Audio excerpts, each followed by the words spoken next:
숨 쉬는 것도 다 돈이야. 그 세균 덩어리 쓰레기 들고 당장 내 집에서 꺼져. 남편은 피도 눈물도 없는 지독한 자린고비였다. 집에서 요양하느라 전기와 물을 쓴다는 이유로, 심지어 목발 짚는 소리가 시끄럽다는 이유로 나를 짐작 취급했다. 그놈의 목발 소리 듣기 싫어 죽겠네. 당장 친정으로 꺼져. 당신 때문에 고객이랑 상담하는 흐름 다 깨지잖아. 고작 몇만 원의 공과금 때문에 남편은 나와 아들을 집 밖으로 내몰았다.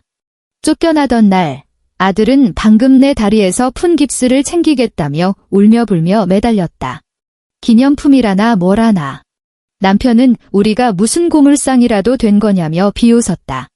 하지만 바로 다음 날 아들이 깁스 위에 낙서된 숫자를 무심코 읽어 내려갔을 때 TV 속 로또 추천 방송의 사회자도 그리고 전 국민도 경악을 금치 못했다.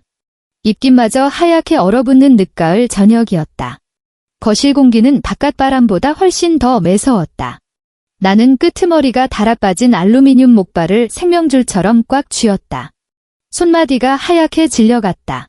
강화 마루 바닥은 거대한 시체 안치대처럼 차가웠고 짝짝이 양말을 신은 발바닥을 타고 올라온 한기는 뼛속까지 파고들었다. 내 말 안 들려? 한은성. 소파에 앉은 정태식은 고개조차 들지 않았다. 창밖으로 스며드는 마지막 노을빛에 의지해 꼬깃꼬깃한 영수증 뒷면에 계산기를 두드리는데 여념이 없었다. 타다. 타다. 정적감도는 집안을 울리는 그 건조한 파열음은 마치 뼈를 씹어 먹는 소리처럼 끔찍하게 들렸다. 쿵. 자세를 고치려다 실수로 목발 고무 패킹이 바닥을 찍으며 둔탁한 소리를 냈다. 정태식의 손이 허공에서 멈췄다. 그가 천천히 고개를 돌렸다. 가늘게 찢어진 눈에서 뿜어져 나오는 눈빛은 전기세를 아낀다며 코드를 뽑아버린 뒤편의 냉장고보다 더 차가웠다. 또 시작이군. 바로 그 소리. 그가 계산기를 테이블 위로 거칠게 집어 던졌다. 플라스틱이 유리에 부딪히며 날카로운 비명을 질렀다. 그가 자리에서 일어나 내 쪽으로 성큼성큼 다가왔다. 뒷걸음질 치고 싶었지만 아직 덜 아문 왼쪽 다리에서 전해지는 통증 때문에 나는 그 자리에 얼어붙을 수밖에 없었다. 쿵, 쿵, 쿵. 하루 종일 쿵쿵쿵. 정태식은 내 걸음걸이를 흉내내며 얼굴을 일그러뜨렸다. 이 소리가 사람을 얼마나 미치게 만드는지 알아? 서재에서 기획안 한 줄을 못 쓰겠다고. 이번 것만 성사되면 세금을 200만 원이나 줄일 수 있어. 200만 원. 내 그 쓸모없는 다리통이 몇 번 더 쿵쿵거리면 그 돈이 허공으로 날아가는 거라고. 입술이 바싹 말랐다. 목구멍에 모래를 한 줌 삼킨 것 같았다. 여보, 의사 선생님이 목발 떼려면 2주는 더 있어야 한대요. 그리고 집이 너무 추워요. 보일러를 계속 꺼두니까 관절이 시려서 잠을 잘 수가. 추워. 정태식은 기가 막힌다는 듯 눈을 부릅뜨며 벽에 붙은 온도 조절기를 가리켰다. 지금 실내 온도가 18도야. 어디가 춥다는 거야? 찜질방처럼 25도까지 올려야 만족하겠어? 저번 달 가스 요금이 얼마 나왔는지 알아? 11만 원이야. 무려 11만 원. 당신이 집구석에서 요양한답시고 온종일 물 끓이고 TV 보고 전등 켜대는 통에. 그가 내 코앞까지 얼굴을 들이밀었다. 고기를 안 먹은 지 오래된 입에서 특유의 퀴퀴한 단내가 풍겼다. 그렇게 추위를 많이 타고 소음 만드는 게 좋으면 당장 장모님 댁으로 가. 이 처가에 보일러 새로 놨다며. 거기 가서 실컷 떼고 실컷 목발 두드려. 심장이 차가운 소나기에 잡힌 듯 조여왔다. 친정으로 가라고. 엄마는 경기도 외곽의 반지하방에서 종이 박스를 접으며 근근히 사신다. 지난 추석에 갔을 때 엄마는 사위에게 고기 반찬 하나 해 먹이겠다고 한 달 내내 김치 국물로 끼니를 때우셨다. 그런 집에 이 몸을 이끌고 아이까지 데리고 간다면? 그건 불효를 넘어 죄악이었다. 못 가요. 나는 떨리는 목소리로 대꾸했다. 여긴 우리 집이에요. 나도 여기서 살 권리가 있어요. 게다가 지훈이 내일 유치원 가야 해요. 우리 집. 정태식이 고함을 질렀다. 침이 내 얼굴로 튀었다. 전세 보증금 내 돈이야? 대출도 내 명의고. 당신이 단돈 10원이라도 보태준 거 있어? 하는성, 주제 파악 좀 해. 당신은 그냥 기생충이야. 지금은 다리 병신이 된 기생충. 그때 안방 문이 조용히 열렸다. 5살배기 지훈이가 방금 내 다리에서 풀어낸 꼬질꼬질한 깁스를 끌어안고 겁에 질린 채 고개를 내밀었다. 아빠, 엄마한테 그러지 마세요. 정태식이 고개를 돌려 지훈이의 품을 보더니 썩은 쓰레기라도 본 것처럼 미간을 구겼다. 저건 또 뭐야? 방금 푼 의료 폐기물을 왜 끌어안고 있어? 더럽게. 세균 덩어리잖아. 지훈이는 어깨를 움츠리면서도 딱딱하게 굳은 섰고 덩어리를 더 세게 껴안았다. 고사리 같은 손이 깁스 위에 그려진 엉망진창인 낙서를 쓰다듬었다. 안 더러워요. 엄마 다리였단 말이에요. 그리고 여기 할아버지가 주신 숫자는 무슨 얼어 죽을 숫자. 너도 내 엄마 닮아서 머리가 어떻게 된 거냐? 정태식이 순식간에 달려들어 깁스를 낚아챘다. 안 돼. 돌려줘요. 지훈이가 울면서 매달렸지만 정태식은 발길질 한 번으로 아이를 떼어냈다. 허공을 가른 깁스가 현관 신발장 위로 내동댕이 쳐졌다. 콰당. 하얀 가루가 사방으로 튀었다. 색색의 크레파스로 삐뚤빼뚤하게 적힌 숫자 몇 개가 어둠 속에서 유독 도드라져 보였다. 정태식은 바이러스라도 묻은 양손을 탁탁 털었다. 그리고 바닥에 주저앉은 아들과 목발을 짚고 서 있는 나를 벌레 보듯 내려다보며 말했다. 당장 짐 싹 오늘 밤에 나가. 에어비앤비에 방 올렸으니까. 내일 부산에서 관광객 올 거야. 3일만 빌려줘도 30만 원이야. 너희 같은 식충이들 먹여 살리는 것보다 훨씬 남는 장사지. 그 순간 가슴속 어딘가에서 무언가가 툭 하고 끊어지는 소리가 들렸다. 그것은 분노도 슬픔도 아니었다. 아주 차갑고 완벽한 절망이었다. 나는 구석에 처박힌 깁스를 한 번 보고 평생 나를 지켜주겠다던 남자의 얼굴을 한 번 보았다. 그래. 내 입에서 나온 목소리는 낯설 만큼 차분했다. 나갈게. 아파트 단지를 나설 때는 이미 사방이 어둠에 잠긴 뒤였다. 11월 서울의 칼바람이 뺨을 후려쳤다. 택시는 부를 수 없었다. 카드는 모두 정태식에게 압수당했고 지갑엔 꼬깃꼬깃한 현금 3만 원이 전부였으니까. 나는 한 손으로 목발을 짚고 다른 한 손으로는 바퀴 하나가 고장난 낡은 캐리어를 끌었다. 지훈이는 유치원 가방을 메고 품에는 여전히 그 무거운 깁스를 소중하게 안고 있었다. 엄마, 무겁지? 내가 가방 들어줄까? 지훈이가 콧물을 훌쩍이며 물었다. 가슴이 미어졌다. 아니야. 지훈이는 엄마 옷자락만 꼭 잡고 와. 재활용 쓰레기장을 지날 때였다. 박스를 정리하던 동네 아주머니들의 시선이 우리에게 꽂혔다. 어머, 저기 백이동 세댁 아니야? 이 밤중에 애를 데리고 어디를 가나? 다리도 성취하는데 쫓겨난 건가? 쯧쯧, 그 집 남편이 소금쟁이라며? 명절 선물 세트 하나 안 산다던데? 아이고, 딱해라. 등 뒤로 꽂히는 수군거림이 바늘 같았다. 나는 뒤를 돌아보지 않고 걸음을 재촉했다. 한 걸음 내디딜 때마다 부러졌던 왼쪽 다리 뼈가 욱신거렸지만 이를 악물었다. 우리는 집에서 3km 떨어진 낡은 골목 끝자락에서 간판불이 반쯤 꺼진 여관을 하나 찾았다. 1박에 4만 원. 대머리 주인 남자는 이쑤시개로 이를 쑤시며 나와 지훈이를 위아래로 훑어보았다. 그 깁스는 뭐야? 시트 더럽히지 마셔. 안 더럽혀요. 나는 고개를 숙이며 주머니를 뒤져 3만 원과 동전 몇 개를 카운터에 올려놓았다. 사장님, 조금만 깎아주시면 안 될까요? 딱 하룻밤만 잘 건데.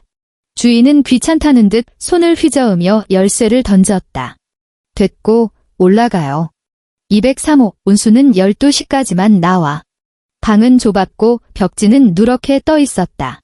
곰팡내와 싸구려 방향제가 뒤섞인 기묘한 냄새가 코를 찔렀다. 이불에서는 덜 마른 빨래 냄새가 났다. 캐리어를 내려놓자마자 척추가 뽑힌 것처럼 침대 위로 쓰러졌다. 지훈이는 얌전하게 침대 머리맡 협탁 위에 깁스를 올려두었다. 마치 보물단지라도 모시는 듯 했다. 엄마, 배고프지? 아이가 가방에서 다 으깨진 과자 봉지를 꺼냈다. 유치원 간식 안 먹고 가져온 거야? 가루가 된 과자를 보는 순간 참았던 눈물이 터져나왔다. 한은성, 30살 명문대 졸업하고 부모님 사랑받으며 컸는데 어쩌다 꼴이 이렇게 됐을까? 난방비 몇 푼 아까워하는 남자 때문에 자존심은 바닥을 치고 아들까지 이 고생을 시키다니. 지훈, 나는 작고 마른 아들을 끌어안았다. 내 눈물이 아이의 헝클어진 머리카락을 적셨다. 미안해. 엄마가 미안해. 엄마, 울지 마. 지훈이가 고사리 손으로 내 눈물을 닦아주었다. 엄마, 이거 봐봐. 아이가 협탁 위에 깁스를 가리켰다. 어두침침한 조명 아래 빨강, 파랑, 노란 크레파스로 칠해진 낙서들이 기괴하게 번들거렸다. 그런데 그 어지러운 선들 사이로 검은색 유성 매직으로 꾹꾹 눌러 쓴 숫자 한 줄이 유독 선명하게 눈에 들어왔다. 04, 11, 18, 23, 35, 42. 이게 뭐야? 내가 코를 훌쩍이며 물었다. 꿈에서 할아버지가 알려줬어. 지훈이의 눈이 밤하늘의 별처럼 반짝였다. 어제 깁스 풀 때 나 잠깐 잠들었잖아. 그때 할아버지가 웃으면서 그랬어. 이 숫자를 엄마 다리에 적어두면 엄마 다리도 안 아프고 우리 큰 집에서 살 수 있다고. 나는 멍하니 아이를 바라보았다. 시아버지는 지훈이가 태어나기도 전에 돌아가셨다. 정태식은 제 아버지 제사상 차리는 돈도 아깝다며 밥 한 그릇에 콩나물 무침 하나만 올리는 위인이었다. 우리 강아지. 나는 씁쓸하게 웃으며 차가운 석고 표면을 쓰다듬었다. 이건 그냥 깁스야. 이걸로 큰 집은 못 사. 아니야. 살 수 있어. 지훈이가 발을 동동 구르며 외쳤다. 할아버지는 거짓말 안 해. 그날 밤 나는 곰팡내 나는 침대 위에서 뒤척였다. 옆방의 TV 소리, 골목길 취객의 고성, 커튼 틈으로 새어 들어오는 붉은 네온 사인이 나를 불면의 늪으로 끌어당겼다. 정태식의 고함이 이명처럼 귓가를 맴돌았다. 이혼. 그 두 글자가 머릿속에 박히자 걷잡을 수 없이 커졌다. 하지만 무슨 수로? 재산은 전부 그 인간 명의고 경력 단절된 전업주부인 내가 무슨 돈으로 소송을 하고 양육권을 가져온단 말인가. 절망감에 눈을 질끈 감았다. 무의식적으로 뻗은 손이 머리맡에 거친 깁스 표면에 닿았다. 손끝에 울퉁불퉁한 크레파스 자국이 느껴졌다. 41, 18. 그건 아들의 순수한 효심이자 지금 내가 잡을 수 있는 유일한 지푸라기였다. 설령 그것이 헛된 꿈일지라도. 다음 날은 아침부터 비가 추적추적 내렸다. 점심때가 되자 지훈이가 배를 문지르며 배고프다고 했다. 주머니를 뒤져보니 캐리어 깊숙한 곳에 비상금으로 숨겨뒀던 5,000원짜리 지폐 한 장이 나왔다. 엄마가 삼각김밥 사올게. 나는 외투를 걸치고 목발을 집어들었다. 밖에는 가느다란 빗줄기가 쉴 새 없이 쏟아지고 있었다. 나는 절뚝거리는 걸음으로 골목 어귀 편의점에 들어갔다. 어서 오세요. 아르바이트생은 고개도 들지 않고 핸드폰만 보고 있었다. 제일 싼 참치마요, 삼각김밥 2개와 생수 한 병을 집었다. 계산대로 향하는데 카운터 옆에 놓인 로또 단말기 화면이 시선을 강탈했다. 붉은색 LED 글씨가 뱀처럼 흐르고 있었다. 금주 1등 당첨 예상 금액 200억 원. 200억. 평소라면 콧방귀를 꼈을 것이다. 정태식은 늘 말했다. 복권 사는 놈들은 확률도 모르는 수학적 백치들이라고. 국가에 멍청 비용을 내는 거라고. 하지만 춤추는 숫자를 보는 순간 어젯밤 지훈이의 확신에 찬 눈빛과 그 더러운 깁스가 뇌리에 겹쳐졌다. 2,500원입니다. 나는 5,000원짜리를 내밀며 홀린 듯 입을 열었다. 저기 로또 한 장만 주세요. 자동이요. 아니요. 심장이 갈비뼈를 뚫고 나올 듯 쿵쾅거렸다. 마치 범죄라도 저지르는 기분이었다. 수동이요. 번호는? 나는 눈을 감았다. 깁스 위의 숫자들이 사진처럼 선명하게 떠올랐다. 4, 11, 18, 23, 35, 42. 지잉, 지잉. 기계음과 함께 얇은 종이 한 장이 토해지듯 나왔다. 나는 떨리는 손으로 종이를 받아 핸드폰 케이스 뒷면에 깊숙이 끼워 넣었다. 편의점을 나설 때 빗줄기는 더 굵어져 있었지만 주머니 속 종이 조각이 난로처럼 뜨겁게 느껴져 다리의 통증조차 잊을 정도였다. 여관으로 돌아와 지훈이와 차가운 삼각김밥을 나눠 먹었다. 시간이 엿가락처럼 늘어졌다. 1분이 1시간 같았다. 마침내 저녁 8시 45분. 브라운관이 다 죽어가는 낡은 TV를 켰다. 치직거리던 화면에 MBC 로또 추첨 방송이 잡혔다. 시청자 여러분 안녕하십니까? 제1092회 로또 추첨을 시작하겠습니다. 반짝이는 정장을 입은 사회자가 기계적인 미소를 짓고 있었다. 침대에서 그림을 그리던 지훈이가 고개를 들었다. 엄마, 공 굴러가는 거다. 쉿. 나는 검지를 입술에 댔다. 숨이 턱까지 차올랐다. 핸드폰 케이스를 벗겨 로또 용지를 꺼냈다. 담뱃불 자국이 난 협탁 위에 그것을 펼쳤다. 자, 첫 번째 행운의 숫자입니다. 투명한 통 안에서 공들이 미친 듯이 회오리 쳤다. 타다, 타다, 타다. 공들이 부딪히는 소리가 심장 박동과 섞였다. 내려옵니다. 4번. 동공이 수축했다. 용지 맨 앞에 숫자. 04. 4번이다. 지훈이가 TV를 가리키며 소리쳤다. 깁스에도 사 있는데. 손끝이 파르르 떨리기 시작했다. 우연이다. 숫자 하나쯤은 맞을 수 있다. 두 번째 숫자 11번. 심장이 덜컥 내려앉았다. 11번, 그것도 있다. 세 번째 18번. 방 안의 공기가 진공 상태처럼 빨려나가는 기분이었다. 현기증이 일어 침대 모서리를 꽉 잡았다. 3개 연속으로 3개가 맞았다. 네 번째 23번. 귀에서 삐 하는 이명이 들리기 시작했다. 사회자의 목소리가 물속에서 듣는 것처럼 웅웅거렸다. 나는 용지와 화면을 번갈아 보며 눈을 비볐다. 말도 안 돼, 이건 꿈이야. 5번째 35번. 엄마, 엄마. 지훈이가 침대 위에서 방방 뛰었다. 낡은 매트리스 스프링이 끼익끼익 비명을 질렀다. 다 있어. 엄마, 다 있어.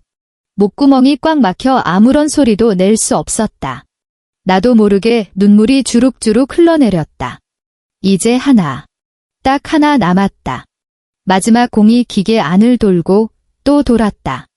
시야가 흐릿해져 옷소매로 눈을 벅벅 닦아냈다. 저 TV 속으로 기어들어가 공을 끄집어내고 싶은 심정이었다. 오늘의 마지막 행운의 숫자는 사회자가 뜸을 들였다. 그 짧은 침묵이 내게는 사형 선고를 기다리는 시간처럼 길었다. 노란색 공 하나가 툭 떨어져 굴러나왔다. 카메라가 줌인했다. 노란 바탕에 선명하게 박힌 검은 숫자. 42번. 축하합니다. 1등 당첨 번호가 모두 나왔습니다. 숨을 쉬는 법을 잊어버렸다. 세상의 모든 소음이 차단되었다. 옆방의 TV 소리도, 빗소리도, 지훈이의 환호성도 들리지 않았다. 오직 내 심장 소리만이 천둥처럼 고막을 때렸다. 쿵, 쿵, 쿵. 나는 삐걱거리는 목을 천천히 돌려 협탁 위를 보았다. 꼬질꼬질하고 먼지가 묻어있고 세균 덩어리라며 멸시받던 그 깁스. 검은 매직으로 거칠게 쓰인 42 불나는 숫자가 흐릿한 형광등 아래서 성스러운 금빛으로 빛나고 있었다. 정태식이 쓰레기라고 불렀던 것. 더럽다고 발로 걷어찼던 것. 고작 몇만 원 아끼겠다고 우리를 내쫓게 만든 그 원흉. 그것이 지금 200억이 되었다. 나는 핸드폰을 집어들었다. 손이 너무 떨려 계산기 앱을 켜는 데만 3번을 실패했다. 200억이면 0이 몇 개인지 세어보려 했지만 손가락이 제멋대로 움직여 엉뚱한 숫자만 찍혔다. 아, 목구멍 깊은 곳에서 짐승 같은 울음이 터져나오려 했다.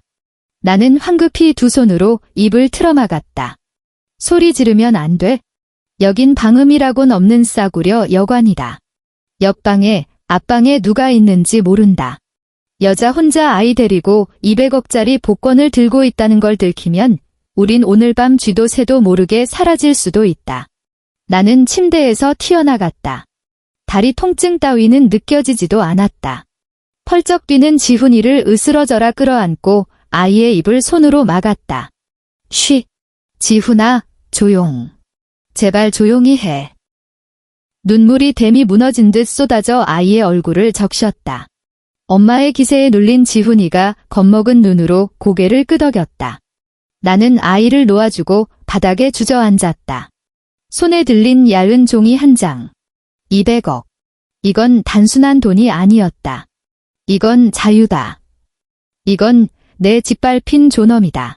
그리고 이건 우리를 쓰레기 취급하며 버린 그 남자에게 날릴 수 있는 가장 잔혹하고 가장 통쾌하며 가장 완벽한 복수의 칼날이다. 나는 떨리는 손으로 로또 용지를 지훈이의 동화책 사이에 끼워 넣고 그 책을 다시 내 속옷 가방 가장 깊숙한 곳에 찔러 넣었다. 그리고 고개를 들어 벽에 걸린 얼룩덜룩한 거울을 보았다. 거울 속 여자는 산발한 머리에 퀭한 눈, 창백한 안색을 하고 있었다. 하지만 그 깊게 패인 눈동자만큼은 전례 없는 불꽃으로 활활 타오르고 있었다. 전기세 몇 푼의 남편 눈치나 보며 굽실대던 하는성은 바로 이 순간 죽었다. 나는 깊게 심호흡을 하고 테이블 위에 휴대폰을 집어들었다. 화면에는 부재중 전화 3통이 떠 있었다. 전부 남편이었다. 아마 집에 밥 해놓을 사람이 없다는 걸 알았거나 물건이 어디 있는지 못 찾아서 전화했겠지. 아니면 내가 충분히 반성했는지 확인하고 싶었거나 익숙한 그 이름을 내려다보며 내 입꼬리는 차갑게 비틀려 올라갔다. 내 손가락이 붉은색 거절 버튼 위에서 잠시 멈췄다. 지난 5년 동안 감히 누를 생각조차 하지 못했던 그 버튼이었다. 그리고 나는 눌러버렸다. 이어서 차단. 물 흐르듯 자연스럽고 망설임 없는 동작이었다. 나는 몸을 돌려 깁스를 껴안고 멍하니 있는 지훈이를 바라보며 나직하게 말했다. 지훈아, 짐 싸자. 우리 어디가? 밖에는 아직 비 오는데? 나는 목발을 짚고 일어섰다. 다리는 여전히 욱신거렸지만 바닥을 찍는 목발 소리는 더 이상 소음이 아니었다. 그것은 전장에 나가는 장수의 북소리였다. 창가로 다가가 곰팡이 핀 커튼을 젖혔다. 빗줄기 너머로 화려한 서울의 야경이 펼쳐져 있었다. 저 멀리 비 내리는 밤에도 금빛으로 찬란하게 빛나는 5성급 호텔 건물이 눈에 들어왔다. 우리 이사 가는 거야? 나는 깁스를 들어 올려 그 위에 적힌 삐뚤빼뚤한 숫자들에 가볍게 입을 맞췄다. 아빠가 영원히 찾을 수 없는 곳으로. 방문 손잡이를 잡으려던 순간이었다. 손끝에 닿은 녹슨 손잡이는 마치 냉동 창고에서 갓 꺼낸 생고기처럼 차가웠다. 멈춰. 나는 스스로에게 말했다. 아주 작은 속삭임이었지만 좁은 방 안에는 큰 울림을 남겼다. 손을 감전된 듯 거두었다. 후회나 두려움 때문이 아니었다. 지금 이대로 문을 열고 나가 부러진 다리를 이끌고 어린아이와 함께 저 쏟아지는 빗속을 걸어간다면 큰 길에 닿기도 전에 그 빌어먹을 운명에 다시 발목을 잡힐 것 같다는 생각이 들었기 때문이었다. 나는 손에 들린 묵직한 깁스를 내려다보고 다시 휴대폰 화면을 보았다. 200억. 이 돈이 있는데 왜 내가 도망자처럼 비 오는 밤에 절뚝거리며 버스를 타러 가야 하지? 왜 바퀴가 고장난 캐리어가 터질까봐 전전긍긍해야 하지? 나는 몸을 돌려 스프링이 튀어나와 엉덩이를 찌르는 매트리스 위에 다시 앉았다. 엄마, 안 가? 지훈이가 가방을 꼭 껴안은 채 눈을 깜빡였다. 갈 거야. 하지만 지금은 아니야. 나는 깊게 숨을 들이마셨다. 폐부 깊숙이 곰팡내와 습기가 차올랐다. 하지만 이것이 내가 맡는 마지막 가난의 냄새가 될 것이다. 떨리는 손가락으로 택시 호출 앱을 켰다. 예전에는 할인 쿠폰을 받기 위해 혹은 1,000원이라도 아끼려고 합승을 선택하던 앱이었다. 하지만 지금 내 시선은 그 모든 평범한 선택지를 지나쳐 화면 맨 아래 금빛으로 번쩍이는 검은색 아이콘에 꽂혔다. 화면에는 모범 택시 업그레이드 블랙 고급 세단이라는 문구와 함께 예상 비용 45,000원이 떴다. 이 곰팡내 나는 여관의 하루 숙박비에 김밥 한 줄을 더한 금액이었다. 예전 같았으면 심장이 덜컥 내려앉았을 숫자였다. 하지만 지금은 그 숫자가 너무나 작게 느껴졌다. 우스울 정도로. 호출. 버튼을 눌렀다. 손끝이 화면에 닿는 순간 나는 택시를 부른 것이 아니라 구두쇠 정태식의 사형 집행 버튼을 누른 기분이었다. 10분 후. 윤기가 흐르는 검은색 제네시스 한 대가 오물이 흐르는 좁은 골목길로 미끄러져 들어왔다. 번쩍이는 차체는 주변에 붉고 푸른 저급한 네온사인과 대비되어 마치 쓰레기장에 잘못 들어온 흑표범처럼 이질적이었다. 하얀 장갑을 낀 기사가 거대한 검은 우산을 받쳐 들고 다가왔다. 한은성 사모님 되십니까? 그는 붕대를 감은 내 다리도, 지훈이 품에 안긴 더러운 깁스도, 우리의 초라한 행색도 전혀 신경 쓰지 않았다. 그의 눈빛은 정중하고 프로페셔널했다. 그것은 돈으로 산 존엄이었다. 네, 맞아요. 나는 허리를 곧게 폈다. 비록 등줄기는 아까의 흥분으로 미세하게 떨리고 있었지만. 타시죠. 발밑 조심하십시오. 육중한 차 문이 닫히는 순간 밖의 빗소리도 취객의 고성도 뼈에 스며들던 습기도 완벽하게 차단되었다. 차 안에는 은은한 가죽 냄새와 고급스러운 방향제 향기가 감돌았다. 히터는 따뜻했지만 건조하지 않은 완벽한 24도였다. 어디로 모실까요? 사모님. 사모님. 기사의 입에서 나온 그 호칭은 정태식이 비아냥거리며 부르던 마누라와는 차원이 달랐다. 나는 부드러운 가죽 시트에 몸을 기대며 창밖으로 스쳐 지나가는 서울의 야경을 바라보았다. 한때는 나를 질식하게 만들었던 저 빌딩 숲이 지금은 더없이 친근하게 느껴졌다. 신라호텔. 나는 백미러를 응시하며 또박또박 말했다. 이그제큐티브 스위트 로비로 가주세요. 지훈이가 입을 딱 벌리며 가죽 팔걸이를 꽉 잡았다. 엄마, 우리 성에 가는 거야? 울컥 눈물이 차올랐지만 꾹 참으며 아이의 머리를 쓰다듬었다. 응, 지훈아. 오늘 밤은 성에서 자는 거야? 서울의 아침, 햇살이 어젯밤의 어둠을 걷어냈다. 하지만 나를 깨운 건 햇살이 아니라 베개 옆에서 미친 듯이 울리는 휴대폰 진동 소리였다. 눈을 뜨자 신라호텔 스위트룸의 고급스러운 베이지색 천장이 보였다. 몸을 감싼 층구는 구름처럼 부드러웠고 공기 중에는 곰팡내 대신 가습기가 뿜어내는 은은한 라벤더 향이 감돌았다. 고개를 돌려보니 지훈이는 곤히 자고 있었다. 영양실조로 늘 누렇게 떠있던 아이의 얼굴에 아침 햇살을 받아 붉은 혈색이 돌았다.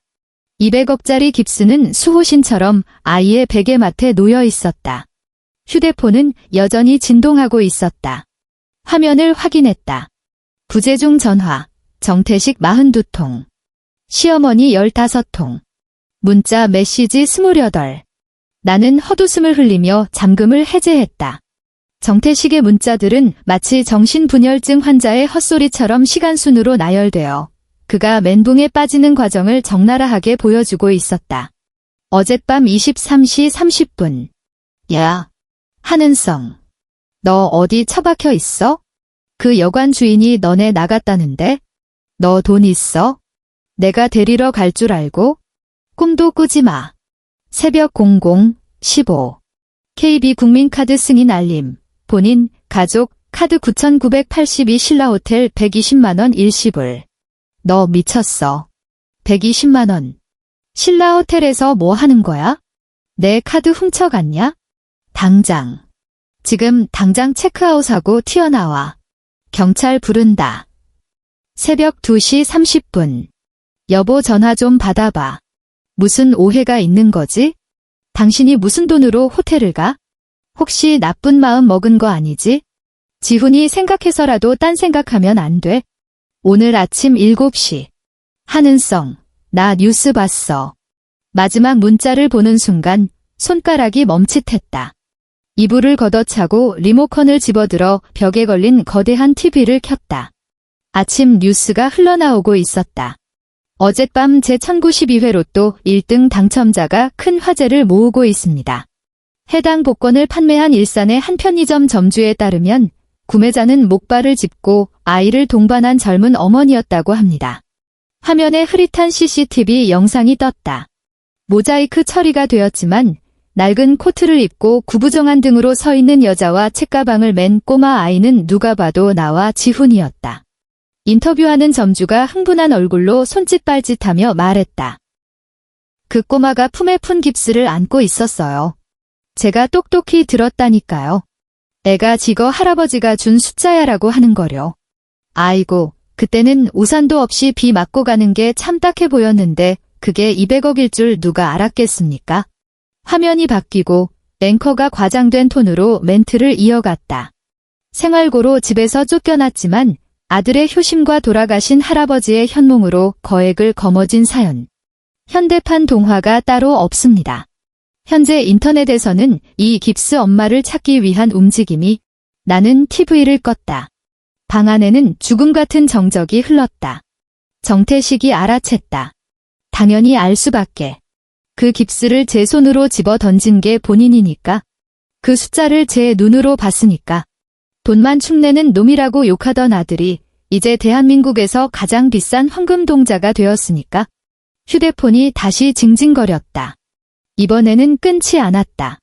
통화 버튼을 누르고 스피커폰을 켠 뒤 대리석 테이블 위에 휴대폰을 올려놓았다. 은성아. 스피커가 터질 듯 정태식의 목소리가 튀어나왔다. 울음기가 섞인 덜덜 떨리는 그리고 구역질 날 정도로 아부하는 목소리였다. 척추가 부러진 똥개 같은 비명이었다. 여보. 어디야? 신라 호텔 간 거 맞아? 내가 지금 갈게. 우리 집에 가자. 내가 보일러 틀었어. 30도. 아니, 40도. 당신이 틀고 싶은 만큼 다 틀어. 나는 천천히 에비앙 생수를 컵에 따랐다. 뽀글거리는 기포를 바라보며 물을 한 모금 마셨다.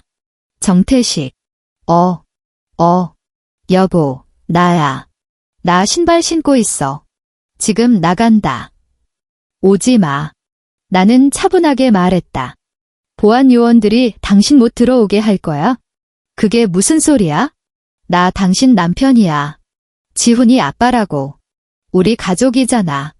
200억 아니, 그 복권 당첨된 거 나 다 알았어. 그게 우리 집 복이야. 우리 아버지가 꿈에 나와서 우리 집 살려주신 거라고. 시아버지를 들먹이는 소리에 물컵을 쥔 손에 힘이 들어갔다. 손마디가 하얗게 질렸다. 당신 아버지? 나는 코웃음을 쳤다. 정태식, 잊었어. 어제 그 신령스러운 깁스를 쓰레기 취급하며 집 밖으로 던진 게 누구였지? 세균 덩어리라고 더럽다고 한 게 누구였어? 우리 모자를 길바닥으로 내쫓은 게 누구였냐고. 수학이 넘어가 몇 초간 정적에 휩싸이더니 곧 뺨을 때리는 소리가 들려왔다. 짝, 짝. 내가 미친놈이야. 이 입이 방정이지. 여보, 그거 다 홧김에 한 소리야. 당신도 알잖아. 내가 돈 아끼느라 스트레스를 너무 받아서 다 우리 가족 잘 살아보려고, 나중에 큰 집 사려고 그런 거잖아. 필요 없어. 나는 그의 연기를 끊어버렸다. 집은 이미 구했으니까. 한남동 단독 주택이야. 정원도 있어서 지훈이가 축구도 할 수 있어? 한남동? 정태식의 목소리가 떨렸다.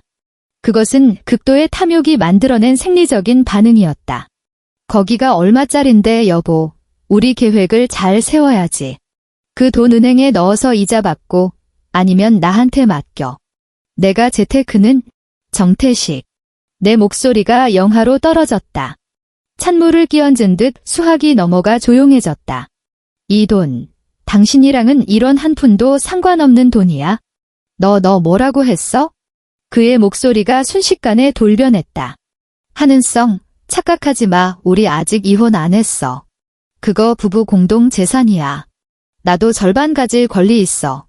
아니, 그거 내 거야. 내가 가장인데. 뚜. 나는 전화를 끊어버렸다. 통화 종료라는 글자를 바라보며 나는 전례 없는 통쾌함을 느꼈다. 얼음이 가득 든 사이다를 원샷한 것보다 더 짜릿했다. 몸을 돌리자 어느새 깬 지훈이가 눈을 비비고 있었다. 엄마, 누구 전화야? 시끄러워. 나는 다가가 아이를 꼭 안아주며 이마에 입을 맞췄다. 잡상인이야. 쓰레기 사라는 전화. 나는 자리에서 일어나 침대 머리맡에 세워둔 목발을 집어들었다. 일어나자, 아들. 오늘 우리 만나러 갈 사람이 있어? 누구? 엄마 대신 괴물 물리쳐줄 슈퍼맨. 광화문이 마천루, 대한민국 최고의 로펌 사무실. 강 변호사는 금태 안경을 치켜올리며 책상 위에 놓인 복권 사본과 두툼한 증거 자료들을 훑어보았다. 그의 입가에 프로페셔널하고 자신감 넘치는 미소가 번졌다. 한은성님, 상황이 아주 유리합니다. 그의 길고 하얀 손가락이 서류를 가볍게 두드렸다. 그 리듬이 내 심장 박동과 묘하게 일치했다. 원래 부부관계가 유지되는 동안 취득한 재산은 공동재산으로 보는 게 원칙입니다. 하지만 그가 잠시 멈추고 날카로운 눈빛을 했다. 복권 당첨금은 특유재산에 해당합니다. 특히 배우자의 협력 없이 오로지 운으로 획득한 것이니까요. 무엇보다 중요한 건 로또를 구매한 시점입니다. 남편분의 자기의 유기로 인해 별거가 시작된 이후죠. 강 변호사는 사진 한 장을 내밀었다. 여관 주인이 제공한 CCTV 캡처 화면이었다. 비 오는 밤, 목발을 짚고 캐리어를 끈 채 여관으로 들어가는 내 뒷모습이 찍혀 있었다. 이게 결정적 증거입니다. 그날 밤, 두 분의 혼인관계는 실질적으로 파탄났습니다. 부상당한 아내와 어린 자녀를 집에서 쫓아낸 행위는 명백한 유책 사유입니다. 이 시점 이후에 발생한 행운을 법적으로 남편의 몫이라고 주장할 수는 없습니다. 그의 설명을 듣고 있자니 며칠간 가슴을 짓누르던 거대한 바위가 조금씩 부서지는 기분이었다. 그럼 내 목소리가 조금 갈라졌다.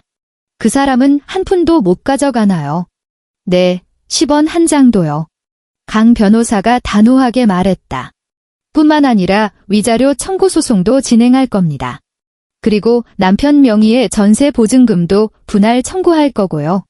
지금 의뢰인님께는 푼돈이겠지만 이건 원칙의 문제입니다. 원칙의 문제. 맞다. 인색함과 잔인함에는 대가가 따른다는 걸 알려줘야 한다. 그때 회의실 문을 두드리고 비서가 들어왔다. 표정이 묘했다. 변호사님, 1층 로비에서 소란이 좀 있습니다. 비서가 태블릿 PC를 켜서 1층 로비 CCTV 화면을 띄웠다.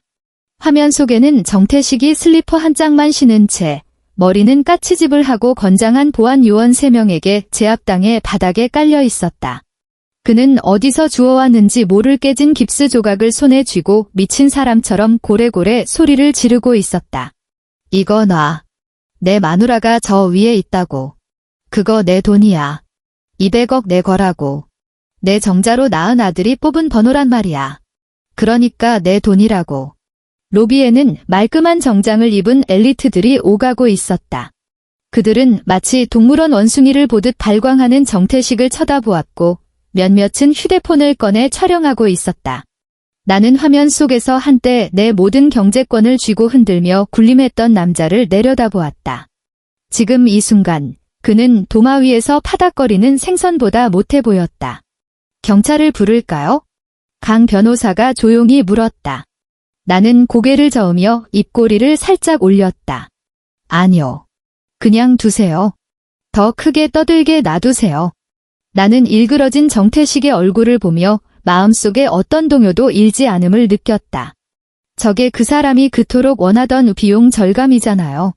공짜로 유명해지는 거니까? 3개월 후, 한남동의 3층짜리 단독주택, 거대한 통유리창을 통해 따스한 햇살이 원목 마루 위로 쏟아지고 있었다. 쿵, 쿵, 쿵. 리듬감 있는 소리가 넓은 거실을 울렸다. 더 이상 싸구려 알루미늄이 바닥을 긁는 소음이 아니었다. 내 손에는 주문 제작한 탄소섬유 지팡이가 들려 있었고 손잡이에는 은은한 비취가 박혀 있었다. 지팡이가 바닥에 닿을 때마다 나는 소리는 묵직하고 안정적이며 힘이 넘쳤다. 이 소리는 더 이상 나를 부끄럽게 하지 않았다. 오히려 승전보처럼 들렸다. 엄마, 빨리 와. 이거 봐.